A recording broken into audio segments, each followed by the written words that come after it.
Whatever we are seeing in our lives right now is a result of the power of the tongue.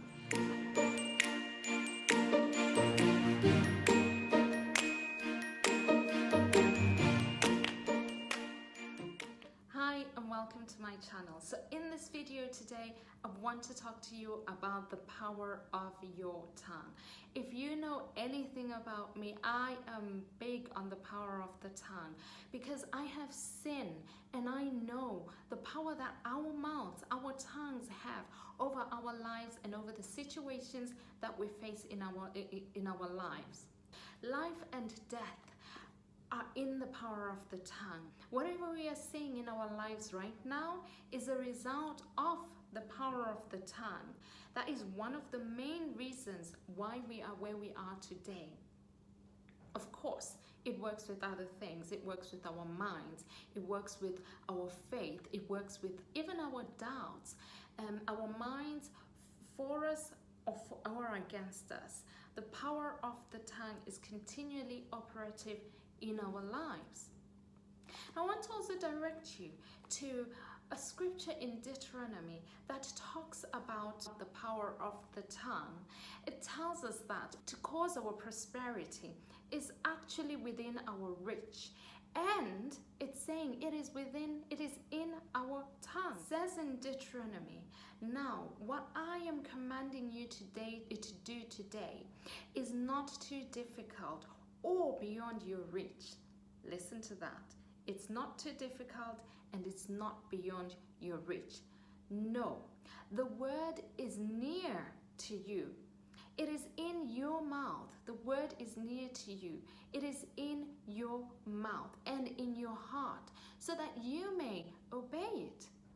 See, I set before you today life and prosperity, or death and destruction. Now choose life so that you and your children may live. So life is a choice. Choose life. Life and prosperity, or death and destruction.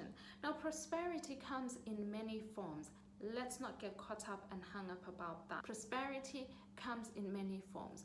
Whatever it means to you, whatever prosperity means to you, it is your choice and it is within your reach. It is within your, it's not too hard, it is within your reach and it is in your mouth. Again, we go back to life and death are in the power of the tongue. What you were speaking out, you were giving life to.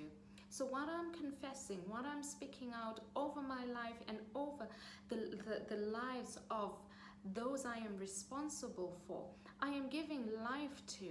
And I shouldn't be surprised when I then start to see that as my reality or as their reality. I can't speak about myself and say, oh, I'm so stupid, or oh, and put myself down and expect to walk out in confidence and expect for my confidence to shine through when I'm required to stand up confidently. No, it will show physically. It will show in how I carry myself. It will show in what I think about myself, because I'm not speaking what is right about myself. I'm not speaking words that are uplifting about myself. It's always amazed me in scripture that every time there was a problem, God sent out a word, or he sent out a prophet who had a word. Every time there's a problem, he sends a word. Why?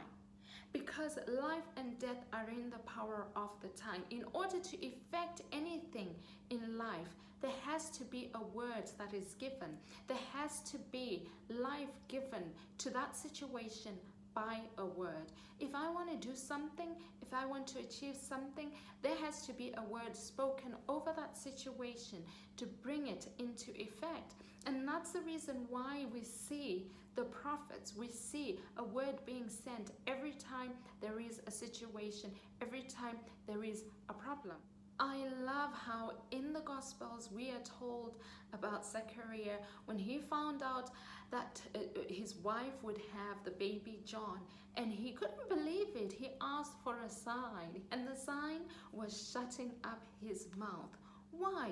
Because that baby had to come. And the mouth of unbelief had to be shut in order for things to progress the way they were meant to. The word had been given, and there was no room for a different word to be spoken. There was no room for a word of disbelief to be spoken. And so he didn't actually speak. Imagine this, until the boy was born, and I believe it was at his dedication that he actually spoke to confirm the words that he had been given, to confirm the name of the child. And at this point, obviously, he would have been at a point of faith, at a point where he believed. And so whatever word was going to come out of his mouth would have been truth, and it would have been in line with what God was working in his life. The same applies to us today. We are to use our words wisely. Quite often we don't take our words seriously. If you are serious about life transformation, if you're serious about breakthroughs, begin to speak words that will take you where you want to be. Yes, there is power in affirmations. Words are not just words. Words have power.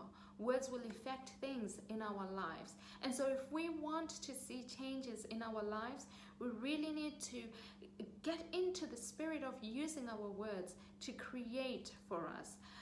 Find scriptures, find affirmations that will build you up, and change the situation that you are facing. What it does is it supports whatever other steps or whatever other actions you are taking in your life. Because as you speak out those words, you begin to believe them. Initially, you might not. You really might not. But as you speak, as you affirm and reaffirm, you begin to believe them. And what you believe is what you will bring to pass. There is power in our words. There is power in the things that we speak out.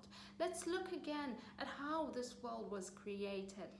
God didn't describe the situation.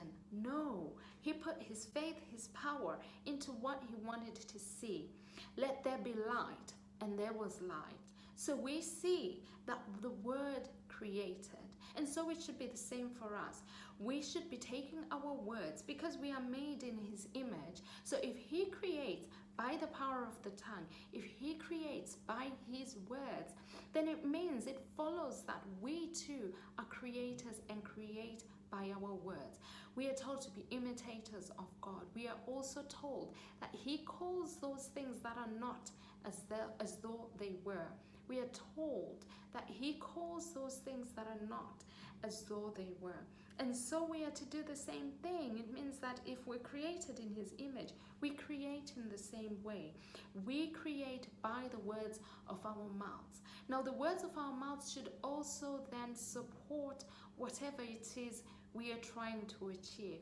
To sit and speak and actually not put action to what we are doing will often not get us anywhere. These things work together. So speak the word, but also take the steps that you need to take. The affirmations are really to confirm and to build and to create, but they work with actions. Just as it said, faith without actions is dead. So put your faith into action. Your affirmations will grow your faith. They will cause you to believe, and they will grow your faith. But to help your faith, you also need to put it into actions. Otherwise, it will not work for you. I hope you found this video helpful. I'll be interested to hear your stories and comments about when you found affirmations, when you found the words of your mouth to really create something for you and to help you in your creation process or in your growth process. Please comment and share those, because I'd love to hear from you about that. Thank you for watching.